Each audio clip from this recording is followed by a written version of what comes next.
আমি যখন জুরি হিসেবে বিভিন্ন পূজাতে যাই, মোস্টলি কলকাতাতে এটা হয়, আমাদের হাওড়াতেও করেছি একবার। সেই সময় আমি দেখেছি ওদের অনেকগুলো জিনিস বিচার করতে হয়, মণ্ডপসজ্জা, অ্যাটমসফিয়ার, অ্যাম্বিয়েন্স, প্রতিমা, সব কিছু নিয়ে তারপরে নাম্বারিং করতে হয়। সেগুলো করার মধ্যে এখানে শেরপুর কিন্তু চিরকালই অনেকটা এগিয়ে থাকে, এটা আমি নিশ্চয়ই। কাজে এটা এখানে ফ্ল্যাট ক্লাব করে হাততালি হয়ে না করতে। এবারও সেইভাবেই প্রতিমা সেরকমভাবেই নেওয়া হয়েছে এবং অনেক উঁচু প্রতিমা। আমার একটাই পয়েন্ট মনে হচ্ছে, যেহেতু প্যান্ডেলের ভেতরে পরিসরটা ছোট, সেই জন্য ভিড়টা যখন ঢুকবে তখন প্রতিমাকে দেখতে গেলে বড্ড মুখটা, প্রতিমার মুখটা বড্ড উঁচুতে তাকাতে হচ্ছে, তাহলে আমার ফুল ভিউটা আমি অ্যাকচুয়ালি পাচ্ছি না। তাহলে এটা একটু বুদ্ধি করে করতে হবে যে কি করলে আমি প্রতিমাকে আরেকটু ভালোভাবে দেখতে পাবো বেশি জায়গায়। কারণ আমি অনেকটা পিছিয়ে একটা ছবি তুলতাম, দেখলাম আমার গণেশ বাদ হয়ে গেল, গণেশ এলেন না আমার ফ্রেমের মধ্যে, বা মায়ের মুখটা একটু লো অ্যাঙ্গেল হয়ে গেল বেশি, আর একটু সামনে থেকে পেলে ভালো হতো। সেইটা একটাই আমার পয়েন্ট মনে হচ্ছে, দেখে এটা নিয়ে একটু হয়তো ভাবনা চিন্তা করতে হবে, ভাবতে হবে যে আমরা কীভাবে করতে পারি। এছাড়া এমনিতে আমাদের সবসময় এদের অর্গানাইজেশনটা ভালো হয়ে গেছে, সাজায় ভালো, চমৎকার পুজো হয়। আমাদের সামনেই পূজা, আর দুদিনের মধ্যেই আমরা শুরু করব। ওই যেটা বলছিলাম আগের জায়গাতেও বলছিলাম সেটাই, আমার দুর্গা মাকে মনে হয় যেন আত্মীয়।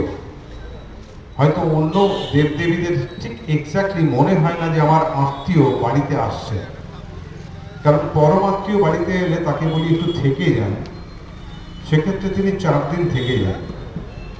একমাত্র দুর্গা মা কিন্তু আমাদের সঙ্গে দিন 4 থাকেন, অনুরোধটা রাখেন। অন্যরা কিন্তু একদিনের জন্য আসেন, একদিনেই চলে যান সাধারণত। সেই জন্য একটা আত্মীয়তার ব্যাপার আছে, একটা মাতৃত্বের ব্যাপার আছে। আমরা অত্যন্ত ক্লোজ এই পূজাটার সঙ্গে।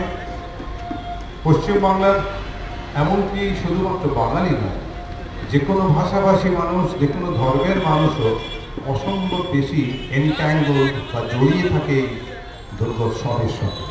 এটা শুধুমাত্র একজন ঠাকুরের পূজা নয়, এটা একটা বিশেষত্ব যেখান থেকে একটা মিলন ক্ষেত্র তৈরি হয়। আমরা সারা বছর যদি এর সঙ্গে ওর একটুখানি মনোমালিন্য থাকে, আসুন আমরা এই পূজার সময় এই 4 দিনে আবার কাছাকাছি হয়ে যাই, আবার নতুন করে বন্ধুত্ব দিয়ে শুরু করি। না হয় আবার পরের পুজোর আগে পর্যন্ত একটু ঝগড়াঝাড়িটা বাড়িয়ে নেব, কিন্তু আপাতত সেটা যেন সরে যায় আমাদের মন থেকে। আমরা আবার একটা ফ্রেশ শুরু করি। ওখান থেকে ঝগড়াঝাটি মানে এক ধরনের ওষুধ, তো আসলে তাকে নিধন করি আমরা। মনোমালিন্য, অপরের প্রতি হিংসা করা, অপরের ঈর্ষান্বিত হওয়া ইত্যাদি ব্যাপারগুলো কিন্তু ওষুধ। তো সেটাই নিধন করতে মা আসেন প্রত্যেক বছর। আমাদের পারিপার্শ্বিকতার মধ্যে যা যা নেগেটিভস আছে সেগুলোকে সব তিনি নষ্ট করতে আসেন। একবার ধুয়ে দিয়ে যান, আসেন একবার পরিচ্ছন্ন করে দিয়ে যান, মুছে দিয়ে যান, নিকিয়ে দিয়ে যান আমাদের মনগুলোকে, আমাদের সামাজিক সমস্ত সঙ্গবদ্ধতাকে তিনি আরেকবার জাগিয়ে দিচ্ছেন। তাই জন্য এবারও হয় এই আমার পাড়া বারাসাত, মানে আমার হয়তো জন্ম এখানে হয়নি, কিন্তু এখানে যেন নতুনভাবে জন্মেছি আমি 7 বছর আগে। কাজে সেটা, সেই ট্র্যাডিশনটা বজায় থাক, আমরা সুন্দরভাবে পুজো উদযাপন করি, সবাই মিলে মিলেমিশে থাকি।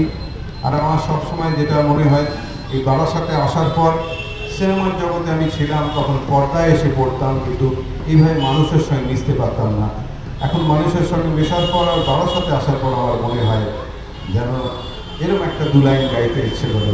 মনে হয় যেন তোমার সঙ্গে দেখা না হলে ভালোবাসার দেশটায় আমার দেখা হতো না, তুমি না হাত বাড়িয়ে দিলে এমন একটি পথে চলা শেখা হতো না, তোমার সঙ্গে দেখা না হলে।